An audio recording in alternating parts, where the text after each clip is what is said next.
Woohoo! This is the death of Wimbledon as far as I'm concerned. And the local businessman who made it happen walked on water. Maybe it was the right or wrong way for Milton Keynes to find its football, but find its football it has, and we've kicked the ball today.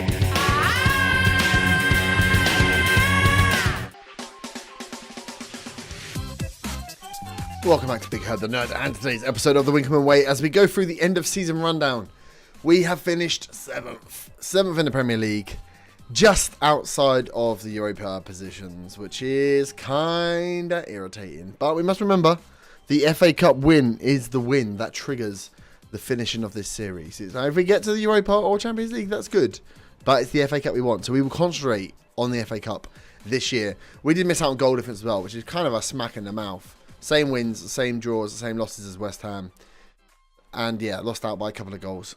Not good. But we did have the top goal scorer in the league. We did have the top assist maker in the league. And 2 of the top 3 for the average rating. In terms of like bloody, what are they called? What are these things called? Awards. We had Bandani Wildig in the player in the team of the year. I got manager of the year somehow, even though I finished 7th. Gilby was 3rd in goal of the season. Wildig got PFA Young Player of the Year. He obviously got Golden Boot. Bandinelli got the PFA Player of the Year. We got the PFA Player and Young Player of the Year. Bandinelli creates a new record for assists. 21 assists is the highest. In 2019, De Bruyne got 18, which was the record. We smashed it. Absolutely smashed it. So today, in this episode, we're going to go through and have a look at how the guys got on. Look at their stats rather than just their attributes. Have a think about the formation, what we might want to play, where we might want to tweak it. Who's good, who's bad, who should be coming in, who should be going out. That's stuff we always do at the end of the season. It helps me just think a little bit about what's going on. So we start with the goalie, Mr. Stigson. He played most of the games. For us, 22 years old now. Current ability is 3.5 star, potential still 4 star. Well on our way, our best goalie. Decent attribute-wise, but if we look at his stats, how did he get on? Yeah, this is much better. This is what we want to see from him. Faced 349 shots, saved 73% of them. Anything higher than 70, I think, is good. 73 is pretty decent. He held 138 of those 255 shots he saved. About half. I'd like it to be a bit higher, but I mean, at least half is still fairly decent. Conceded 94 goals in total. If we look at his Premier League campaign, well, he did let in 59. 37 appearances, 59 goals. We're fairly leaky. We know we had problems in defence. That probably didn't help him. But yeah, that's not great, is it? That's 1.5 goals a game. It's not terrible, but it's not good, is it? 4.4 shots saved per game. 8 clean sheets in the Premier League. And the rest of it's all pretty standard. Passes. We had him on long passes for a long part of the season before we're switching him to go to the fullback, so I'd expect to see that higher next season. But yeah, all round, I'm happy with Stigson. He makes some little mistakes, but he's 22 years old. We can have him in goal for a very long time.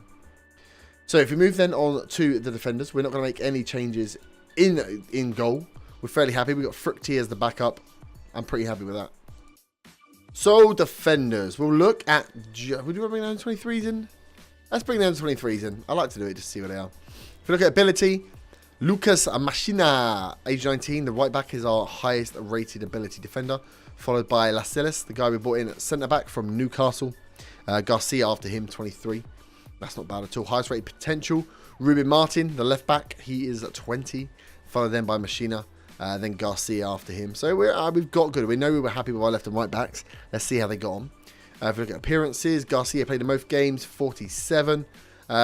Then Machina 38, and then we switched out Lascelles and Williams, and then I suppose that is why.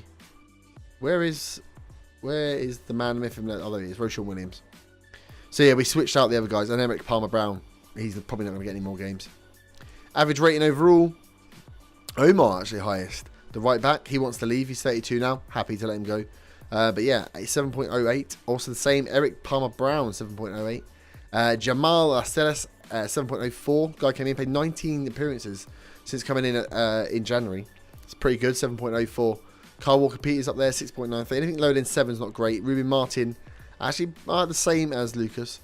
And Garcia, 6.83. Look at key tackles. 140 for Garcia. Well, I suppose he played the most amount of games. Let's look at the tackle-1 ratios. Better to look at the ratios because of the differences in the amount of time these guys played. Tackle 1 ratio. Jonathan Panzo, 92%. I mean, he only played twice and 3 sub appearances. 92% bloody high, though. He's still our backup. Eric Palmer-Brown in their second. So Palmer-Brown, highest average rating and highest tackle 1 ratio. I know he's only showing us a 3-star. But maybe we're not treating him so well. Some of the other guys coming in, the loanies. Amankoa still around, but I don't think he's going to play. Garcia then 80%. Asilas 80%. These two, I think, are my first choices anyway. Groshawn Williams down at 76. Not great for a centre back. Tackles per game. Ruben Martin, Kyle Walker-Peters thrown in the most. Panzo 4.1. And then straight in, yep, Jamal Asilas. Looks like he's come in and been very good actually. Eric Palmer-Brown again up there, throwing the most amount of tackles in. Maybe we let Roshan Williams go. We keep Palmer-Brown. Do it that way. Palmer-Brown's 27. He's about to hit his peak. Roshan Williams has kicked up a bit of a fuss and he wants to leave. We go with Garcia and Jamal as our first choice. And then we have Palmer-Brown and Panzo as the backups. Because, yeah, his stats-wise have been pretty good. Fouls, yeah, nothing too glaringly, or anything sticking out too far on the fouls. Interceptions per 90 minutes. Palmer-Brown, again, 6.70. Roshan Williams second with 6.04. Then Jamal with 5.28. Thinking about maybe bringing in a stopper. But I need to pick the right defender to do it. But yeah, Palmer-Brown again proving his worth. Header 1 percentage. This is the fun one for my defenders, as you guys know. Jamal up there 82%. That's real good. Ruben Martin 78. Roshan Williams 77. Palmer-Brown 76. Where's Garcia? Ooh, Garcia down here at 49. The dude with 4 bloody jumping reach. 6 jumping reach. I trained him up. You said I couldn't do it, but I could do it. He's up to 6. Yeah, he's not going to be the stopper.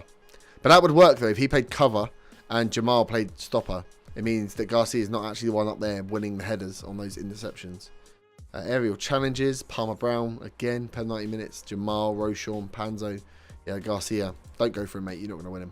Jamal, headers 1 per 90 minutes. He's top. Palmer-Brown second. It's very interesting, actually, that Palmer-Brown is coming in. Maybe it should be Palmer-Brown instead of Garcia. Mistakes leading to goals. I mean, this is one of the reasons why Mr. Roshan Williams should really leave. He's always making mistakes. Ruben Martin with 1. Lucas Machina with 1. Garcia with 1. Omar with 1. That's quite a lot of mistakes, actually. Defensive errors leading to goals. That's quite a lot. But I remember Roshan Williams made both of those in one bloody game. That really pissed me off. Man of the matches. No one really outstanding. Tom Field doing a good job out on loan. Mistakes overall. Don't really want to worry about that. Passes completed. Machina and Martin up there on 42 per match. It's pretty good from the white backs. Pass completion ratio. Garcia 82. Walker-Peters 80. Machina. So yeah, we haven't got ball playing defenders. I think that does it. We'll look at the cross completion ratio just for the wide men. I'm not really too fussed about it. It's not too bad actually. 12%, 24 crosses for Machina, 9 for Ruben Martin. Playing them more on that attacking mentality. We need to work out what we do with the fullbacks. I think they can be very key this season. So we need to have a little play. Make sure we set them correctly in the tactics because these two are either one of our, or if not our highest rated ability player and our highest rated potential, or one of our highest rated potential players. So we probably need to use them a bit more. So yeah, we'll definitely have them on attacking. We wonder if we play maybe 5 at the back. We bring in a third central defender, but I'm keen on losing central midfielders just yet. But that runs up the defenders. I think I'm fairly happy. We've got the players in place now. I think we've got the cover at centre back. I think Jamal doing a good job. Garcia has potential in there. Willing to give him another first half of the season before we go out and spend big on a centre back.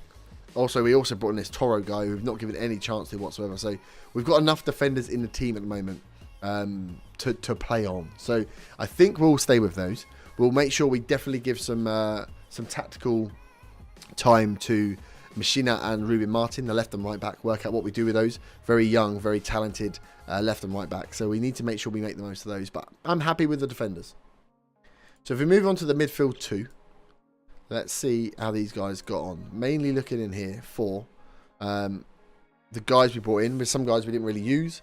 But yeah, it will be Gilby, Dennis Adrian, or Adeniran, sorry. Godwin Akinyemi came in. Fuchs is obviously there.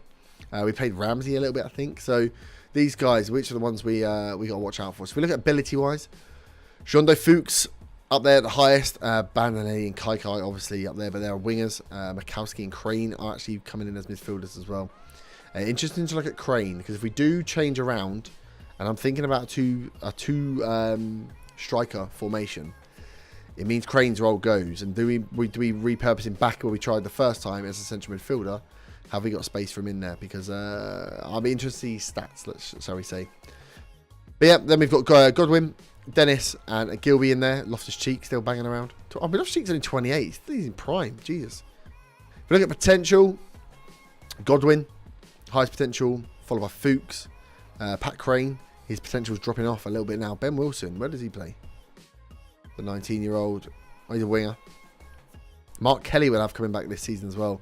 May have been a bit of a mistake by last season. On loan at Leeds. He will be coming back this season, but maybe isn't going to be as highly rated as I had hoped. So if we look at appearances, let's look at minutes per game. Aaron Ramsey was 2. Average rating. 2 appearances for Aaron Ramsey. He got 7.5. Technically the best central midfielder. Pat Crane up there, 7.32. Well, we know, okay. Overall, he did play very well. Kaiko Fuchs up there, 7.1. I'm interested in the other guys, though. 7 is Cullen. He only played the 3 appearances. Cullen's probably done at the club as well. Dennis, 6.97. Godwin, 6.88. Those are the other guys we're looking at. Is that good enough? Goals for midfield. 7 for Fuchs. It's not bad for the box-to-box. I wouldn't expect any from the others because they were ball-winning midfielders. Assist, look at this assist for Bandinelli. It's ridiculous. Oh, Glenn Gordon. Who are you? Advanced playmaker on loan at Grimsby. Got 13. Not bad. 7 for Fuchs as well. Highest again. It doesn't do bad as a box-to-box midfielder. Let's look at assists per 90 minutes. Where is he up there? Not at all, really. Chances created per 90 minutes. No, so he doesn't really play those killer balls. 16 chances, so 0.41 chances per game. Okay. Key passes per 90 minutes. Fuchs is 1.56. So I am thinking that if we do change it, we may have to go with 2 up top, which means Crane's role drops into that central midfield role. And maybe we go for an advanced playmaker and then a box-to-box, or advanced playmaker and a ball-winning midfielder. Rather than having a box-to-box and a ball-winning, we go a little bit more neutral, a little bit more playmakery in the middle, because we are a slightly better team. We don't have to be so defensive and then rely on the defenders a little bit more, which is risky, I know. But we have very good strikers, so I wonder if that's the best way of getting the balance. Maybe so essentially playing a 4-4-2. But I'll have a little think. So pass completed per 90 minutes. Dennis up there, 52 passes per game. Ramsey, Fuchs. And so the pass completion ratio is very high from, I think, yeah, 84% from Dennis. 82 from Gilby, 81 from Fuchs. 79 for Godwin. That's not great, but he didn't play a lot of games. So they're good at the short passes. They're just not playing the killer passes. So yeah, maybe we need to turn them into a slightly more attacking threat. Or at least one of them anyway. If we look at tackles, 1.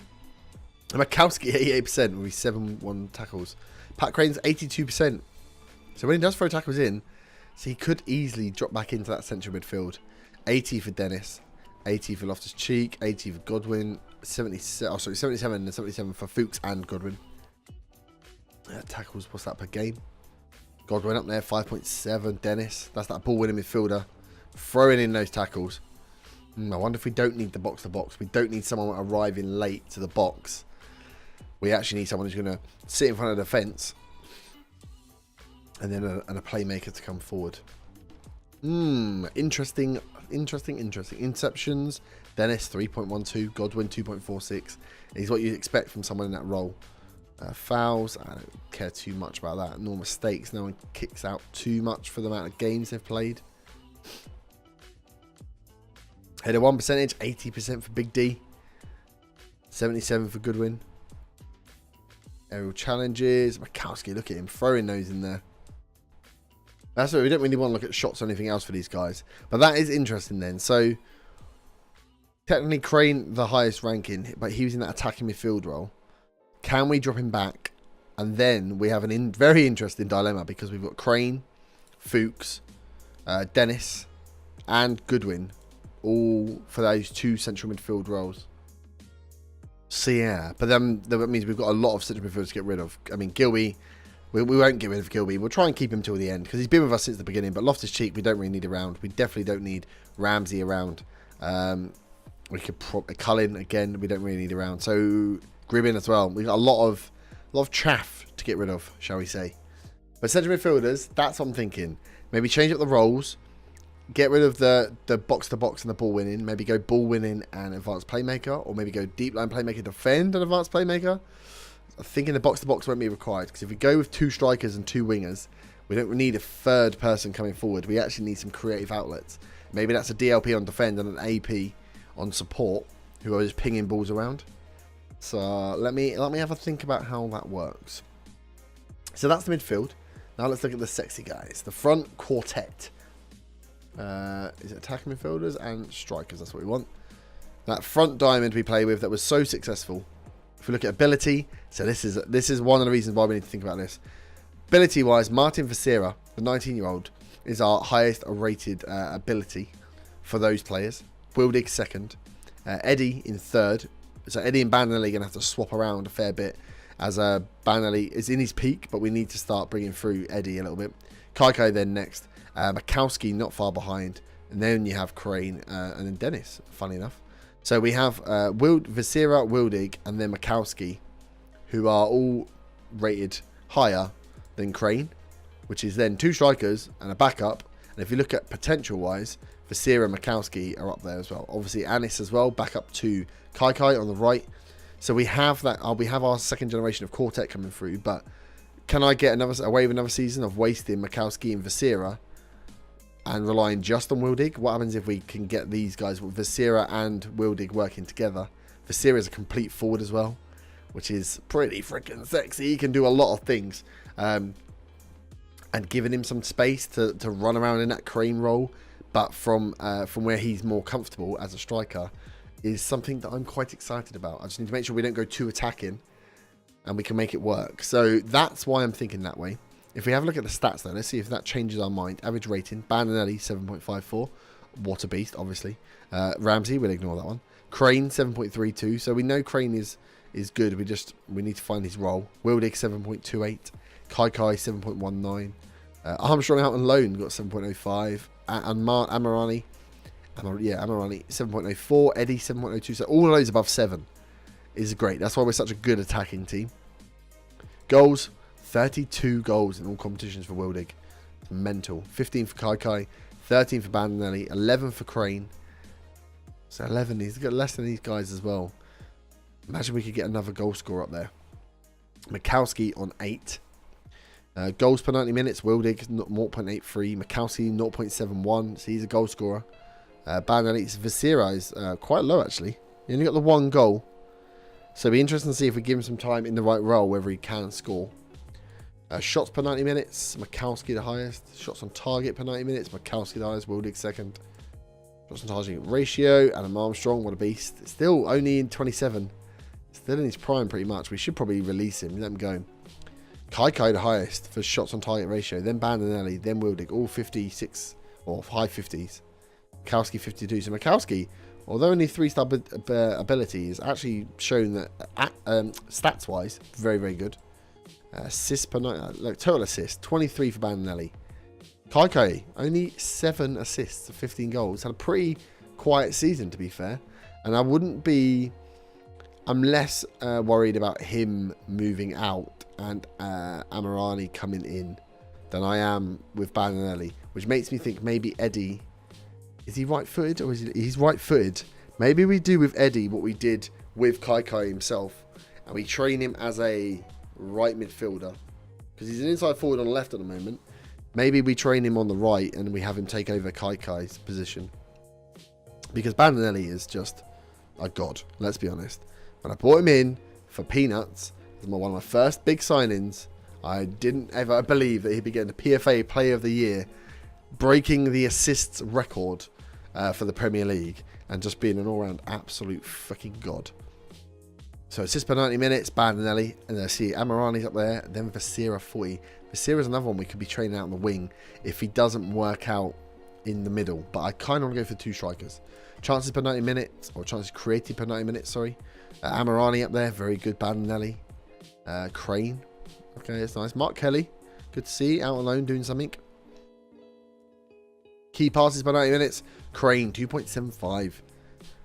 I just really think maybe, like, having him as a good attacking outlet coming from central midfield and having another striker is going to be more beneficial than having him as an attacking midfielder. I think so. I think we're good enough to not worry about being too defensive from the in the middle. Could be completely wrong, but I feel like we are.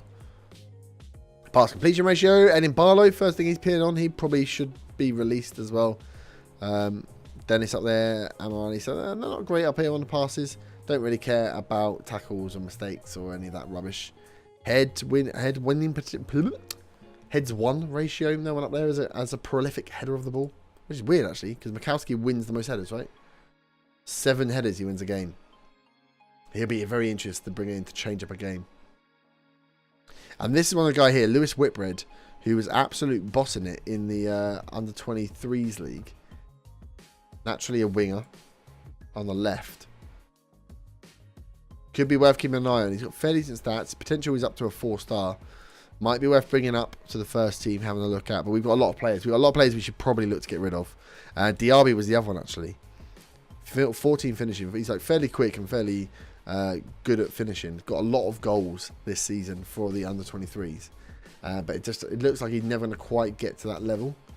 But yeah, he'll be very good for somebody. I'm surprised he's valued at 250,000.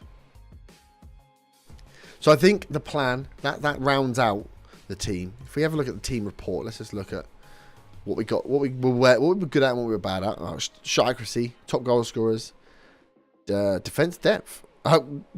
Fuchs is one of good options at right back. Fuchs is my best central midfielder.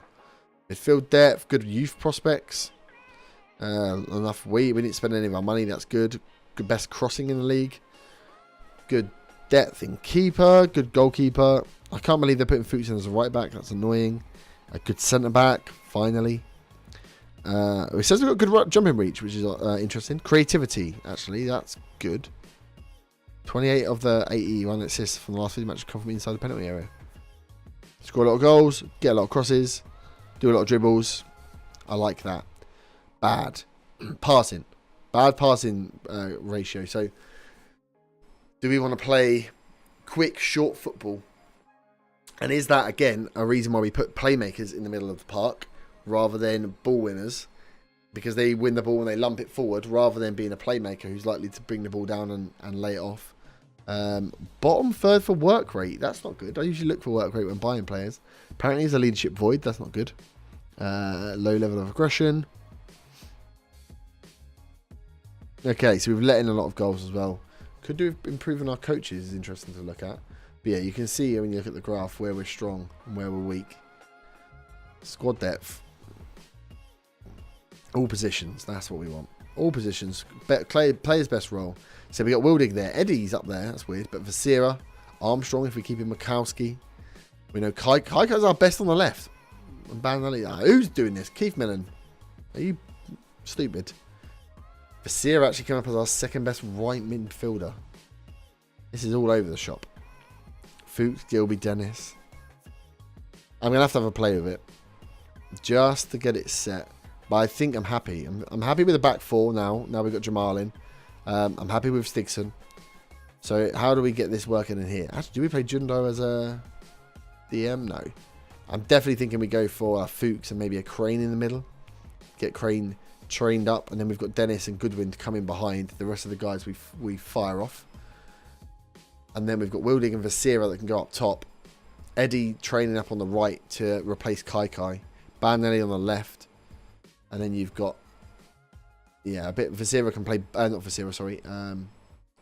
Eddie can play both sides, then if need be. And we just don't play him on through the middle. Because if you look at it, we've not got, it's not like our super strong position. But good wingers, that we should have better over there. Good strikers, 3 at 3.5 star. good mid-central midfielders. So we're playing Crane there, but outside of Crane, we don't really have any backup. So I think the move is to move Crane back, play with more playmakers in the middle, and then, yeah, rely on the wing-backs coming kind of further forward. Bit of rotation maybe on the AML and AMR roles, and then 2 strikers up top to finish it off. With these guys then, they've got space to spray the balls out to these wingers, to the 2 strikers, or to your fullbacks, who should be the sideways passes. So it all comes through the middle. That's the plan. So I will be going away, building that as a tactic, keeping obviously this tactic for now, building it as a second tactic, and then looking to get in the transfer market. There's not many positions I actually want to go for, but I do want to keep an eye out, see who's available. If we do find some top quality players coming through, we will pick them up. But yeah, I'm happy. I'm happy with the team. I think we just need to tweak now, because we're not a team that is. We're a team that's finished, well, Europa and just outside Europa, and we've beaten some big boys. We're ready now to take on this. We're not going to be a relegation candidate this year, so we need to start playing that way. We are stepping essentially towards gegenpressing, but very, very slowly. But I'll leave it there. If you have any suggestions for players, then leave them down in the comments below. And let me know what you thought of that season. It's a good season overall. A bit of a shame that we haven't got Europa League. But, like I say, I want to concentrate on those domestic cups. We haven't got any domestic cups, bar the Checker Trade, and obviously the championship trophies for winning the leagues as we've come up. So we are pushing for the FA Cup. An FA Cup win triggers the end of this series. That is what we should be pushing for. Then we become the one true Dons. But I'll leave it there. I hope you have enjoyed. If you have, smash that like button. Subscribe if you are new. And I'll see you back next time for some more Winkerman Way action. Have a great evening. Bye-bye.